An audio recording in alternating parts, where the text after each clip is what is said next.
The champagne flute in my hand suddenly felt like it weighed 50 pounds. My fingers locked around the stem as Marissa's voice cut through the outdoor cocktail chatter. "Oh, look, everyone! Alexis showed up. Guess they're letting anyone register these days, even people who can't afford their own rent." The bubbles in my glass went flat as laughter rippled through the crowd gathered on the manicured lawn. My vision tunneled to the white estate behind them. 3 stories of Georgian architecture worth more than most people earn in 10 lifetimes. The property I'd researched for 6 months. The one I'd quietly positioned myself to acquire while everyone here assumed I was still struggling to make ends meet. My Aunt Jenna turned, martini in hand, surveying me like I was a stain on her designer dress. "Sweetheart, this is a serious auction. You know that, right? They don't do payment plans." I tasted copper as I bit the inside of my cheek. The urge to snap back flared hot, but I'd learned silence long ago. Let them talk. Let them assume. Let them build their own stage for the humiliation I was about to deliver. "My name is Alexis, I'm 29, and I'm a real estate analyst. This is the story of how I made my family watch me buy their dream." The mockery started years before this auction. After Mom died when I was 17, my relatives treated me like a charity case they couldn't wait to forget. When I left for college with 2 duffel bags and a partial scholarship, Aunt Jenna told everyone I'd be back within a semester, begging for help like her mother always did. I didn't come back. Instead, I worked 3 jobs while finishing my economics degree. I spent my 20s building a real estate research consultancy from my studio apartment, cold calling developers and analyzing market trends until my eyes burned. The first year, I made $31,000. The second year, $47,000. By year 5, I was clearing 6 figures, advising investors on multi-million-dollar acquisitions. Last year, I brokered a deal that netted me a $2.3 million commission. Combined with my accumulated savings and strategic investments over 7 years, I'd built enough capital to make the acquisition without financing. But my family didn't know any of this. I'd stopped attending gatherings after the 100th passive-aggressive comment about my little hobby job. To them, I was still the broke teenager who left with nothing. They had no idea I'd quietly become one of the most sought-after analysts on the West Coast. The Willow Crest estate had been my obsession since it hit the market. $12 million starting bid, 47 acres, historically significant architecture. My relatives had been bragging about acquiring it for months, talking at every family event about how the Reed name would finally mean something again once they owned it.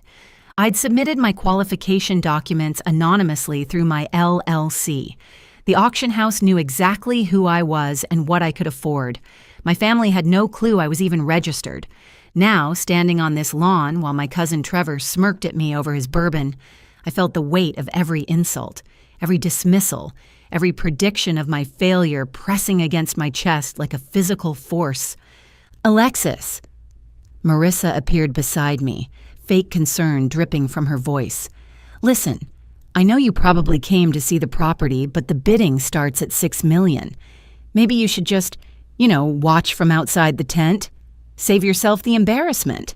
The registration woman called from the entrance. "All qualified bidders, please take your seats.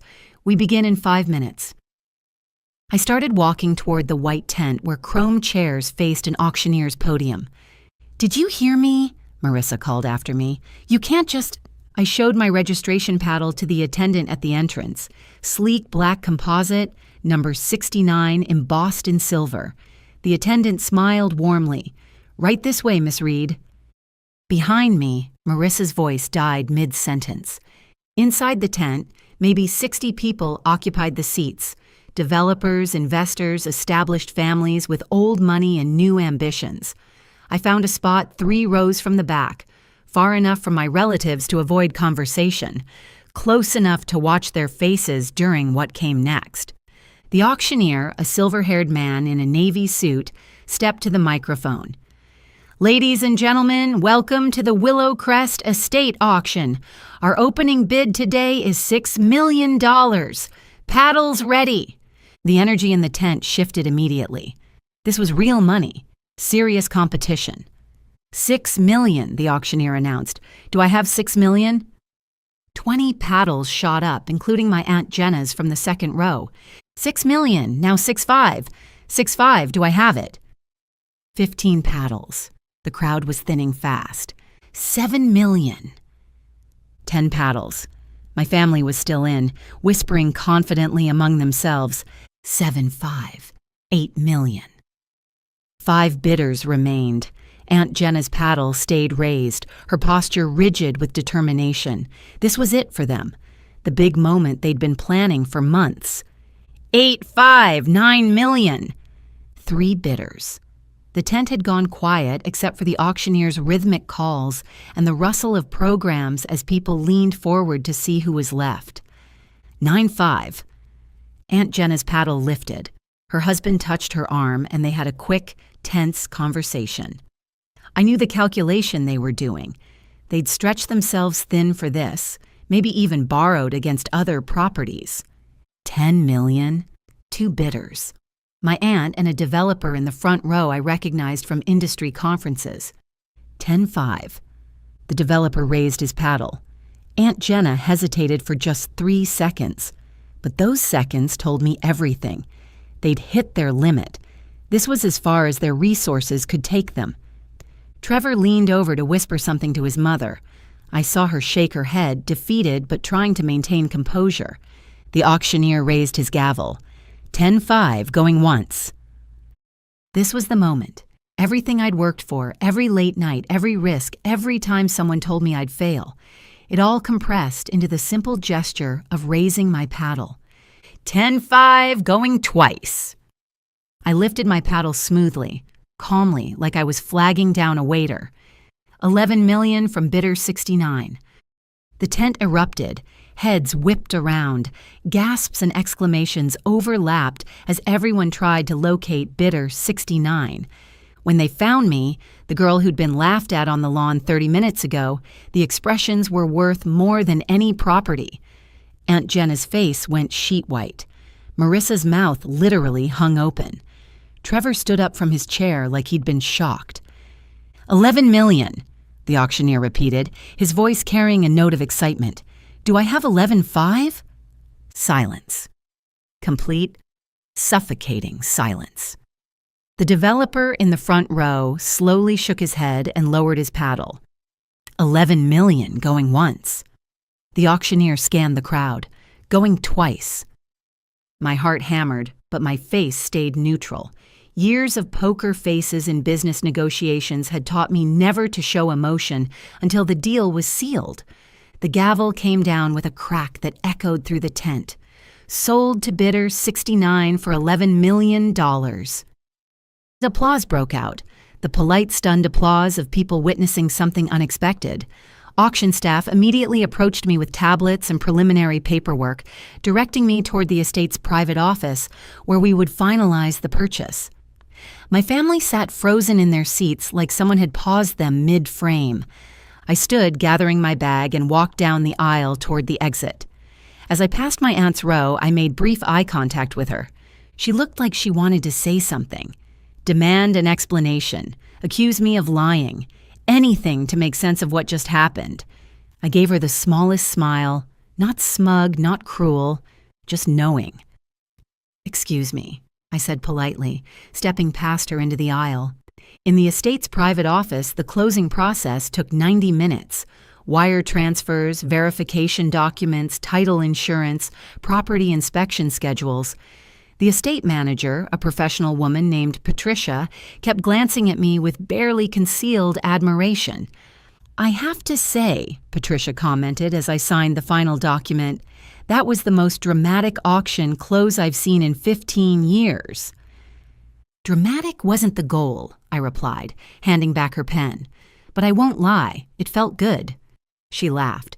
Based on the faces I saw in that tent, I'd say several people are having a very complicated afternoon.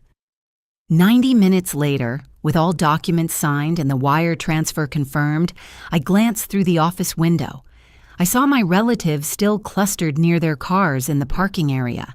They were clearly waiting for me, probably ready to demand explanations or accuse me of fraud or God knows what else. Patricia noticed my gaze. Would you like to exit through the service entrance? We can arrange. No, I said, standing and smoothing my dress. I'm good. I walked out the main entrance and directly toward my family. The afternoon sun felt warm on my shoulders, and I realized I wasn't nervous, not even a little. Aunt Jenna stepped forward first. Alexis, what the hell was that? That was me buying a property, I replied evenly. With what money? Trevor demanded. You don't have $11 million. This has to be some kind of mistake. No mistake. Everything cleared. The estate is mine. Marissa's face had gone from pale to flushed. You're lying. You've been broke your entire life. We know you've been struggling. You know nothing about my life, I interrupted quietly. You haven't asked about my life in over a decade. You just assumed. Aunt Jenna crossed her arms. So what? You won the lottery. Got some sugar daddy. How does someone like you suddenly afford... Someone like me? I kept my voice calm, but something in my tone made her stop talking. You mean someone who worked 80-hour weeks while you vacationed in Tuscany? Someone who built a 7-figure consulting business while you gossiped about my failures at Sunday brunch? The parking lot had gone quiet. Even the valet attendants were pretending not to listen while absolutely listening. I've been successful for years, I continued. I just stopped trying to prove it to people who wanted me to fail. This estate? It's going to be the headquarters for my new development firm. I'm creating a mentorship program for women in real estate who started with nothing, like I did. Trevor made a sound somewhere between a laugh and a scoff. This is insane. You can't just... I already did. I pulled my car keys from my bag. And honestly, the best part wasn't the property. It was watching you all realize you never actually knew me at all. I walked to my car, a modest sedan I'd had for 3 years because I preferred investing my money over flaunting it, and drove away from the estate I now owned. In my rearview mirror, my family stood in the parking lot still trying to process what happened. That evening, sitting in my apartment with a glass of wine, I pulled up the estate's digital file on my laptop. Architectural plans, renovation possibilities, the vision I'd been building for months. My phone buzzed with texts. Evan, my financial advisor. Congratulations, Lex. You earned this. My business partner. Saw the news. Iconic. Call me tomorrow. 3 reporters requesting interviews about the surprise acquisition. The auction was public record, and apparently news of my surprise win had already hit real estate industry channels. I ignored them all for now. Instead, I opened a blank document and started outlining the mentorship program. The real reason I bought Willow Crest, a place where young women starting with nothing could learn from someone who'd actually walked that path. The revenge wasn't the estate. It was building something meaningful from the ashes of every doubt they'd placed in my way. 2 weeks after the auction, I returned to Willow Crest and stood in the main hall. I watched contractors install the sign above the entrance. Read Development Initiative, where potential meets opportunity. Patricia approached with a clipboard. The first mentorship cohort applications are already coming in, 43 in 2 weeks. That's incredible. People are inspired by your story. She hesitated. Your family hasn't tried to contact you? Once. I didn't answer. I looked up at the vaulted ceiling, the restored chandelier catching afternoon light. This place isn't about them anymore. It never really was. My phone buzzed. A message from an unknown number. Alexis, this is Aunt Jenna. We need to talk about what happened. The family wants to understand. I read it twice, then deleted it. Over the following months, Jenna sent 3 more messages, each one asking to meet, to explain, to work things out. I deleted every one without responding. Eventually, the messages stopped coming. We haven't spoken since the auction, and I have no intention of changing that. Some relationships aren't worth salvaging.